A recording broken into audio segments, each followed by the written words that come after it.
Hi everyone. Today we are looking at two options for micro-sized guitar tuner pedals. I wanted to really push the envelope on how small could you go and still have a viable guitar tuner on your pedal board. My name is Jeff Starr and this is my channel, Not Bad. First up, we have the Peterson Strobostomp Mini. This currently retails for $119 US. And then we have the incredibly small Nano tuner by RockStock pedals. The current price for this pedal is $60 US. I want to be transparent and let you know that RockStock did send me this pedal so that I could include it in this video, but they have no idea what I'm going to say, and I retain full editorial control.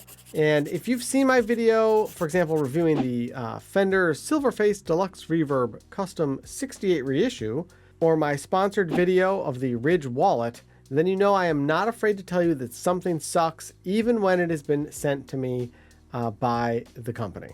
Size comparison. I think this is kind of a no-brainer. If you're just looking to save on size, the RockStock definitely wins. The question really now becomes, does it do what you need to do? Is it accurate enough? And we're going to get to do those tests, but if you just want to cram a tuner pedal on your board somewhere, and you're running out of space, this is probably the option for you. Let's talk about specs and accuracy. The Strobostomp, this will get down plus or minus 0.1 cents in terms of its accuracy, and the RockStock is 0.5 cents. What I will do is I will take my guitar, I've put it out of tune, and I will use the RockStock to tune this. So I will do that with the RockStock, and then I will play a G chord and an A bar chord at the 5th fret. Then I will use my Ruthie pedal, which is a fuzz preamp. That'll add a overdrive distortion sound. And then I will add the Roger Mayer Voodoo Vibe, which is a Univibe style circuit, to add some modulation. I will then switch over to the Strobostomp. I will spend more time to try and get this really super accurate. Then I will repeat that same process of both playing those chords clean with fuzz and with modulation. I will then edit them together so that you can hear between A and B and see if it's really noticeable, if you can really tell the difference.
Now with gain.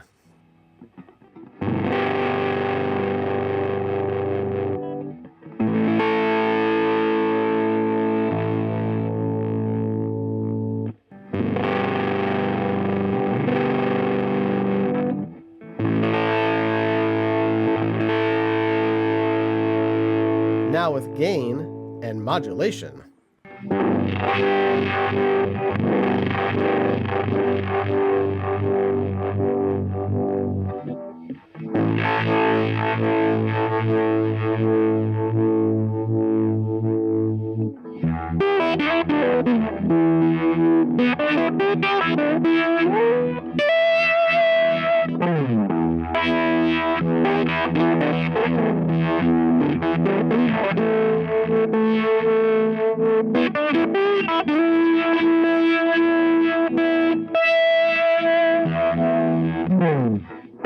So I think at that audio sample, you can probably tell that for the most, I don't think you probably can't tell that much. Maybe you can slightly hear less beating in the notes for like the octaves. Now where the Strobostomp is going to kind of really show its stuff though is if you're using it for instrument setup. So if you are taking your guitar and you want to adjust all your bridge saddles and you're doing a full setup and you want to make sure that everything is still really in tune, that's where this is going to really shine, and that's where I would really recommend it's sort of a specialty use for this. Now, I do think it's really important, though, to talk about, is the accuracy of this or even the accuracy of this going to matter if when you play your instrument, you're playing with a really heavy hand and you're pressing your fretted notes extremely hard, you're going to pull them sharp. If when you're playing lead lines, you are pushing the strings up a little bit, that's going to make you sound a little bit sharp.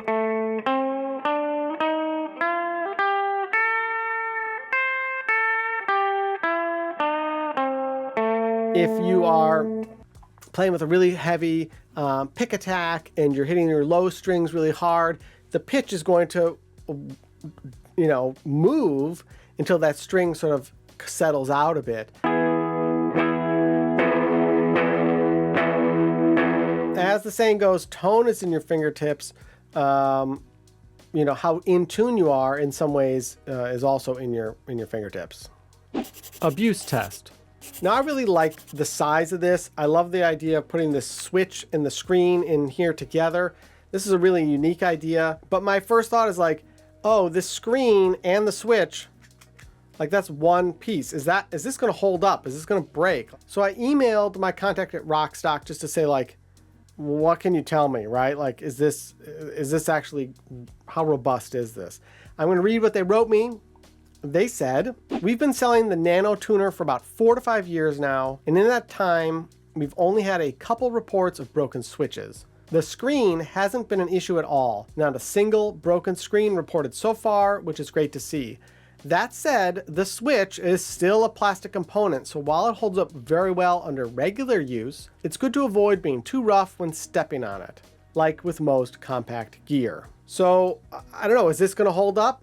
I can't really say unless I was to have used this for a while and I've turned it on and off like 200 times. So that's what I'm going to do. I'm going to power it up, I'm going to plug it in, and I'm going to step on it 200 times, turn it on or off. I'm probably going to regret that. Before we stomp on this pedal, I want to thank all my patrons over on Patreon. Your support is what makes videos like this possible, and you're very important to me. So I want to thank you all personally. Thank you so much. Thank you so much. Thank you so much. And additionally, this month we have a giveaway. I have these patch cables that were sent to me by RockStock. I'm going to give these away to someone. If you would like these, please come on over to my Patreon, sign up over there, and there will be information on how to enter to win these. And now let's get back to the video. All right, so my guitar, which is a Reverend Air Sonic, plugged into the RockStock, and that's just going direct into the amp, and I'm going to turn it on and off 200 times now, make sure it still works, still tunes, see how it holds up. All right, let's begin the time lapse.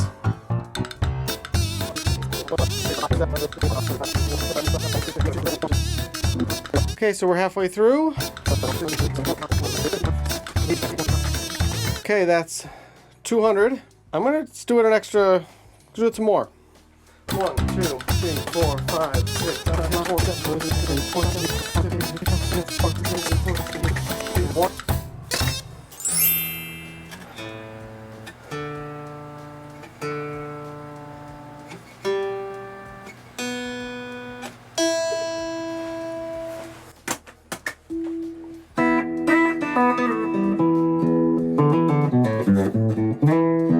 Alright, so I actually did that an extra 100 stomps, so that's 300 stomps. I have to say I'm pretty impressed at how well this held up for being so small. There are some paint scuffs here from the switch moving up and down. I did notice that the silver bezel was getting loose here on the screen, but that just needed to be twisted and screwed back in. Otherwise, everything seems great. Glorious bypass modes.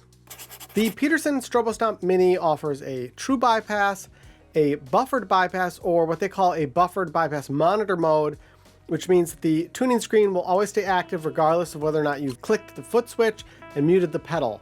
The RockStock only has a buffered output. Why does this matter? Why would you care? So If you are using certain types of vintage fuzz pedals, they might not like having a buffer running into them. Some pedals like to feel the impedance of your guitar pickups directly, and that is sort of integral to how those circuits function. If you take a tuner pedal and you put it at the beginning of your chain of effects, and it is a buffered output running into one of those vintage style fuzz circuits, then it's going to really impact how that pedal behaves and how it sounds. So having the ability to use a true bypass might be really important to you.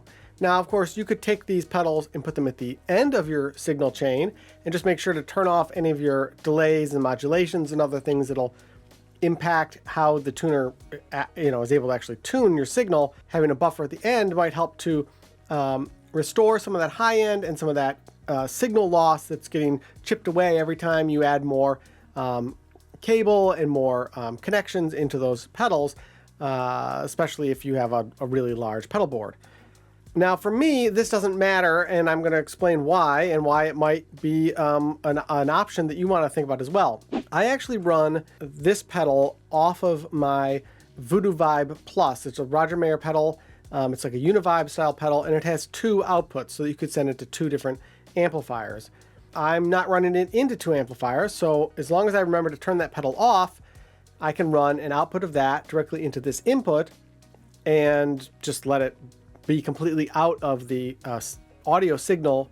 So I can leave this in any of those bypass modes. It doesn't matter. I can just have it on all the time. I'll lose the ability to mute my guitar signal. And that doesn't really matter to me. It might matter to you, especially if you're playing really high gain or your instrument is going to feedback a lot the moment you stop playing because you're because of the type of music you're doing. And I've been to many of those shows and played a bunch of those too. You can do the same thing though with this RockStock Nano. If you have a pedal with a secondary output, you can just run this, off that secondary output and have that always on sort of monitor mode, and it is out of your signal path. So it being buffered doesn't really matter. You do not need a pedal as complicated or large or as expensive, whatever you want to call it, as that Voodoo Vibe Plus. Here's a Dan Electro Cool Cat Chorus. These are about I don't know, $50, $60 maybe on the used market now. This is the 18 volt version. This is a chorus pedal. I really love this. There is a separate video about this. I'll use this for an example because this is they say stereo out, but it's really just a wet dry output. So the second stereo out is just a clean signal, completely bypassed. If you had 2 amps, you would get one with a ton of effect, one with no effect, and you get a very wide sort of stereo spread. But if you want, you could just run this into a tuner pedal, and there you go. Now, there's a bunch of pedals that are like this. A lot of modulation pedals will have this. You could also buy a dedicated splitter pedal if you wanted to do something like that. That's why for me, whether this is buffered or true bypass, whatever, it doesn't matter because I'm not concerned about that. Now, I did do some brief tests on this to see if the buffer really, colored the sound in a way that was unappealing. I didn't get that sense. It seemed very true to my standard guitar signal. I did not use it though with a huge chain of effects to see if it really played any role there, but from what I could tell, it seemed fine. It seems like a normal buffer, no big deal there. Little extras. The Strobostomp Mini comes with either Velcro or a rubber bottom that you can attach to the pedal. Neither of these is installed when you take it out of the box. I kind of liked that because I assume most users will want the Velcro. The RockStock Nano does come with anti-slip grip already installed, and then there is some 3M dual lock. Their manual recommends that you remove the anti-slip bottom if you want to install the dual lock. At this size, I'm guessing 99% of buyers are going to be sticking this on a pedal board, so it'd be nice if it just didn't have that rubber and it just came with Velcro, or the dual lock I should say.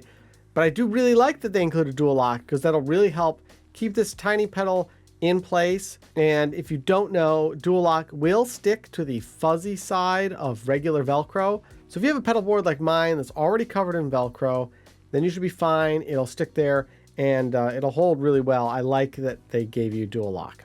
In making a video about tuners and tuning, I feel like I sort of need to talk a little bit about the concept of temperament. I will try to edit this section quickly so that it is not super boring, but I do think it is very interesting as a concept to understand and if I'm going to mention it anywhere in a video, this seems like the time to do it. So what is musical temperament? Musical temperament refers to any system that adjusts the size of the 12 fifth intervals within the circle of fifths to accommodate pure octaves and produce major thirds of specific sizes.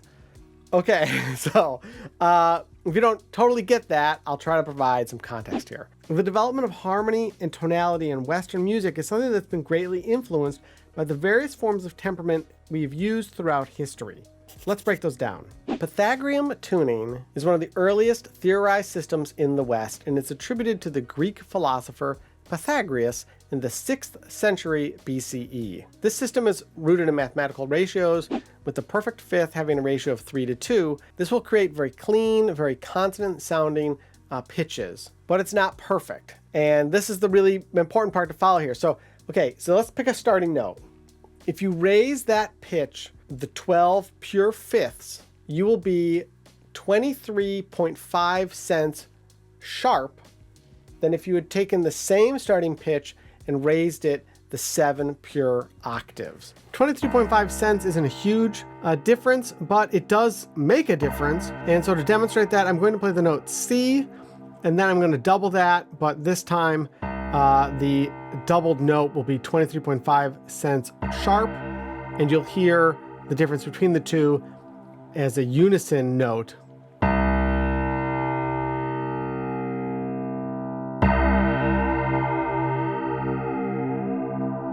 This is going to make a lot of problems for chords, specifically major thirds. Those aren't going to sound very great in this system. The limitations of Pythagorean tuning, particularly the dissonant nature of those major thirds, this is going to spur the development of alternative tuning systems during the Renaissance. Mean tone temperament, oh my God, I cannot talk. Mean tone temperament developed during this time frame, and this prioritized consonant thirds and enabled the development of triadic harmony while causing limitations in the ability to modulate keys. Well temperaments arose during the Baroque era as a compromise. This allows the ability to modulate keys while retaining each key's sort of sonic characteristics. And if you can, I would recommend trying to look for the 1992 release of Wendy Carlos's Switched On Bach 2000. This is an all synthesizer recording of classical music, specifically Bach's well-tempered clavier. I can never get it right. You'll be able to hear, though, Bach's intended well-tempered tunings. This is the album that first introduced me to the idea of temperament, so I'm a little bit partial to it, but it's really great. It's a really fun album, and I think probably not a lot of people know about it, so I'm going to use this as a chance to promote that album. Yes. This idea, if you think of, if you know Bach's well-tempered clavier, that's the whole concept of that series of compositions, is it's modulating keys and showing how temperament can achieve that goal. The transition to our modern equal temperament happened during the 18th and 19th centuries, and this provides much greater harmonic flexibility. And the other really big advantage of this is that beyond being able to modulate keys, it's now sort of set a standard for pitches for both keyboards and fretted instruments. So if you look at Baroque era guitars, you'll see that the frets are tied on with string so that the frets can be adjusted depending on the key you're playing in. By having standardized pitches for all these instruments, it also means that you can now gather an ensemble of instruments to play not just one song in one key, but multiple songs in multiple keys, have really nice harmonies, and there's not this huge question of like, what are we playing? And you just can all play together now. Now, all of this has been focused on European Western music, and of course there are other types of music in the world, and one of the ones that I feel like I can sort of talk about is Indian classical music. I've been a student of Indian classical music for about 12 years now. In Indian classical, the performance remains locked to a root pitch, and the traditional instruments used, whether that's a sitar or a sarod, etc., those generally play within 3 to 4 octaves. So my sitar, which is here behind me, that instrument plays in the key of D. I can't just take that instrument and go to a jam session and start playing a bunch of different songs in different keys. It only plays in the key of D.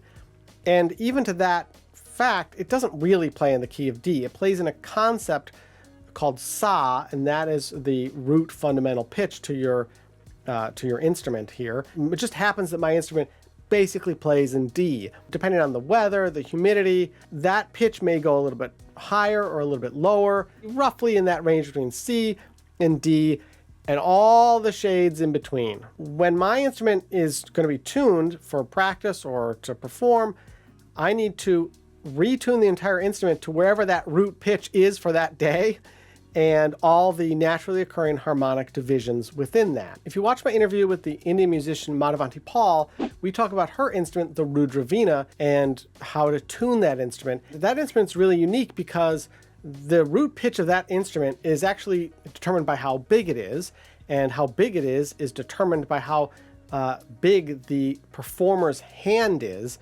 So each instrument is custom built to the performer, and as a result, each instrument's root pitch will then vary because of the size of the performer. It's very much connected to who you are as a performer. Because Indian classical music, along with similar styles like Arabic and Persian maqam, are rooted in pure intervals, microtones have become highly developed in those musical systems. And I could go on about that in detail. I won't bore you with that, but why do I bother to even mention this at all? Well, the Peterson Strobostomp Mini has these little switches on the side and allows you to change the settings of this unit. I can very easily switch between equal temperament and pure intervals. So for me, this is a game changer and a must-have. I can use this tuner for my sitar or my fretless guitars, or I can put it in equal temperament when I just want to tune all my normal guitars for rocking out, playing the blues, whatever it is I want to do. I have that flexibility right here, and that's really important to me. These Peterson tuners also have a bunch of other presets for different sweetened tunings, open tunings, drop tunings. There's a whole bunch of like ways you can set this up to use this. And in fact, the larger units have some of those historical temperaments available. So if you are a musician, you play Baroque music, and you want to be able to tune your instrument to one of those historical temperaments, then you might actually want the slightly larger version of this to have those at hand. But for most people, you probably don't need that, and you just want to like know, like, is my guitar in tune?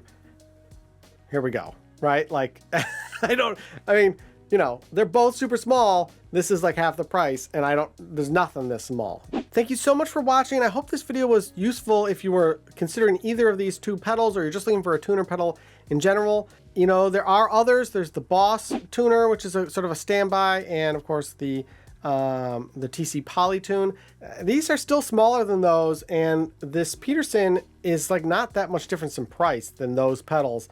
So if you want like budget and saving space, this is probably the winner. If you're not looking for that, I don't know how this doesn't still blow anything else out of the water because of all the other stuff it can do. And it's got a huge, really bright, easy to read screen. It's very accurate, obviously.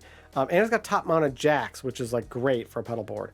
If you want to learn more about my guitar pedal, the Ruthie, which are these here, or you're interested in my Sonic Canvas series, which is where I take well-known sort of pedals and I repaint them so that you can have a classic circuit, but you can have it, you know, not look like that pedal. Those are available on my Reverb page, but of course you can go to, there's links below for all this stuff so you can learn more and all that fun stuff. All right, so thank you so much for watching.